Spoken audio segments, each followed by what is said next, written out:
अब सेक्शन 2 हम शुरू करने वाले हैं। सेक्शन 2 जो है हम शुरू करेंगे। तो सेक्शन 2 शुरू करने से पहले मैं आपको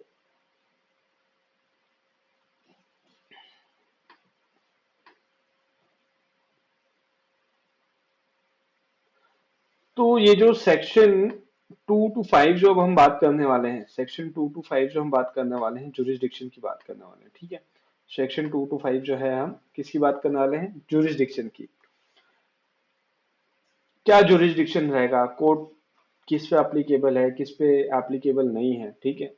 तो बेसिकली इंडियन पिनल कोड में जो है ये दो तरह के जुरिस्डिक्शन है, ठीक है। पहले तो अगर आप समझ लो इसका टेरिटोरियल, ठीक है, टेरिटोरियल जुरिस्डिक्शन की बात करते हैं। तो दो प्रकार के जुरिस्डिक्शन रहेंगे territorial. First is the intra and second is extra, ठीक है। इंट्रा क्या है, एक्स्ट्रा क्या है, वो भी हम इस वीडियो में समझते चलते हैं। अब आपको सिंपल सी याद रखना है कि जो सेक्शन 2 जो है, सेक्शन 2 जो है वो बात करता है इंट्रा की। सेक्शन 3 जो है एंड सेक्शन 4 जो है वो बात करेगा एक्स्ट्रा की। अब उसको हम आगे समझेंगे इस वीडियो में, ठीक है। अभी ज्यादा अभी आपको सिर्फ ये याद रखना रहेगा कि सेक्शन 2 जो बात कर रहा है इंट्रा की, एंड सेक्शन 3 जो बात कर रहा है एंड 4 जो बात कर रहा है वो एक्स्ट्रा टेरिटोरियल जुरिडिक्शन की बात कर रहा है, ठीक है। तो सेक्शन 2 में क्या लिखा है वो भी मैं आपको यहाँ पे बता देता हूँ। तो section 2 simply talks about punishment of offences committed with in India, ठीक है। Punishment of offences committed with in India, every person, ठीक है। आप अगर डायरेक्ट है अभी आपके पास तो आप इसको अंडरलाइन कर लो, एवरी पर्सन, ठीक है, shall be liable to punishment under this code.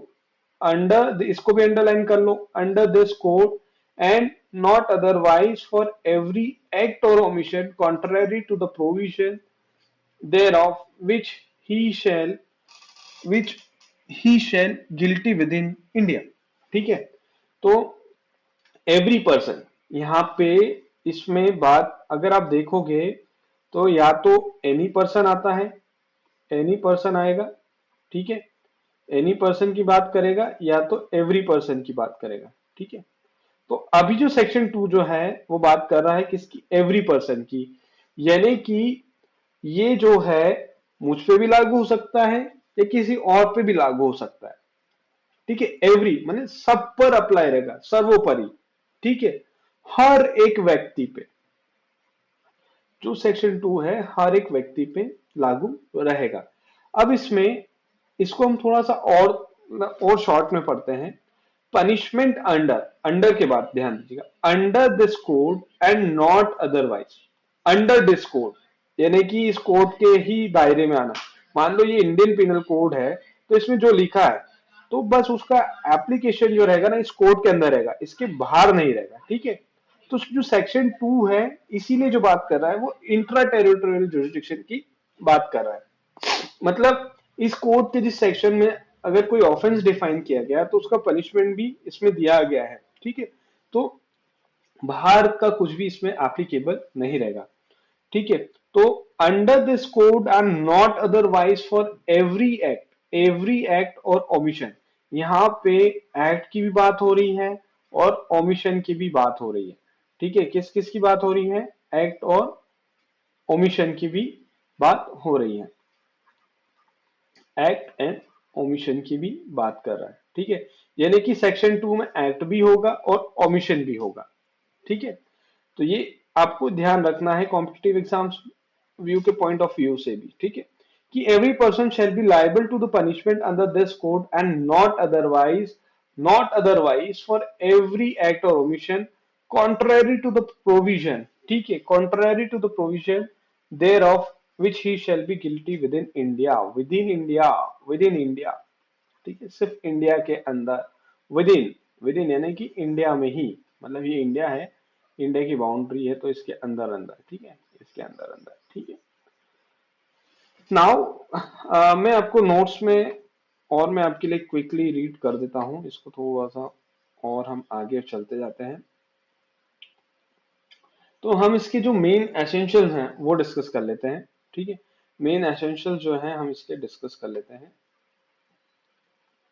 The offence must be committed by every person. ठीक है, मैंने आपसे क्या बोला कि एवरी पर्सन आपको अंडरलाइन करना है, यानी कि हर एक व्यक्ति के द्वारा जो है ऑफेंस कमिट होना चाहिए। ठीक है, और the word person is not limited to Indian citizen. ठीक है, मतलब ये नहीं कह रहा है कि अ, जो सेक्शन है वो सिर्फ इंडियन सिटीजन पे, उसमें ऐसा मेंशन नहीं किया गया कि एवरी इंडियन सिटीजन या ऐसा कुछ। ठीक है, so the word person is not limited to Indian citizen, also it includes any company, association, body etcetera, यानी कि ये किसी फॉरेनर पे भी एप्लीकेबल हो सकता है, किसी कंपनी, कोई प्राइवेट लिमिटेड कंपनी, कोई एंटिटी है, कोई पार्टनरशिप फर्म है, तो ये उस पर भी एप्लीकेबल हो सकता है, वो रजिस्टर्ड हो या ना हो। ठीक है, तो एवरी पर्सन का एम्बिट देख रहे हो आप, एवरी पर्सन का एम्बिट बहुत बड़ा है। ठीक है, तो बहुत वाइडर एस्पेक्ट है एवरी पर्सन का, यानी कि वो सेक्शन 11 आप जो है अगर इसका देखोगे आईपीसी का, तो वहां पे आपको क्लियर हो जाएगा, वहां पे क्लियरली बोल रखा है। ठीक है, also it talks about intra territorial jurisdiction. ठीक है, सबसे खास बात है कि ये इंट्रा टेरोटोरियल जुरिस्डिक्शन की ही बात करेगा। The code only applies to offences committed under the IPC. ठीक है, आसान शब्दों में कहें तो आईपीसी के अंदर दिए ऑफेंस पर अप्लाई यानी कि लागू होगा। ठीक है, आईपीसी के बाहर कोई अन्य इंडियन लॉज में पर्सन लाइबल नहीं होगा। ठीक है, मैंने आपको पहले भी बताया था कि जो सेक्शन 2 में जो ऑफेंस लिस्ट किए गए हैं, ठीक है, तो उसी के अंदर जो है उस पर्टिकुलर पर्सन को ट्राई किया जाएगा। ठीक है, तो आसान शब्दों में कहे तो आईपीसी के अंदर दिए ऑफेंसेस पर अप्लाई यानी कि लागू होगा। ठीक है, आईपीसी के बाहर कोई अन्य इंडियन लॉ में पर्सन लाइबल नहीं होगा। ठीक है, तो ये इसका जो मेन एसेंस है, जो इंटरटोरियल है, वो यहां से प्रूव हो रहा है। ठीक है, अब ये भी बोल चुका हूं कि there must be some act and omission on the part of person. Act का मतलब, ठीक है, एक्ट का मतलब क्या होगा, प्रोहिबिटेड बाय लॉ। ओमिशन का मतलब लीगली बाउंड बाय लॉ। ठीक है, सेक्शन 43 ऑफ आईपीसी देख लेना, वहां पे ओमिशन की डेफिनेशन आपको दे रखी है। तो ये जो हमने बात की है, ये हमने बात कर ली है सेक्शन 2 की। ठीक है, सेक्शन 2 जो है वो बात करता है इंट्रा टेरिटोरियल जुरिस्डिक्शन की।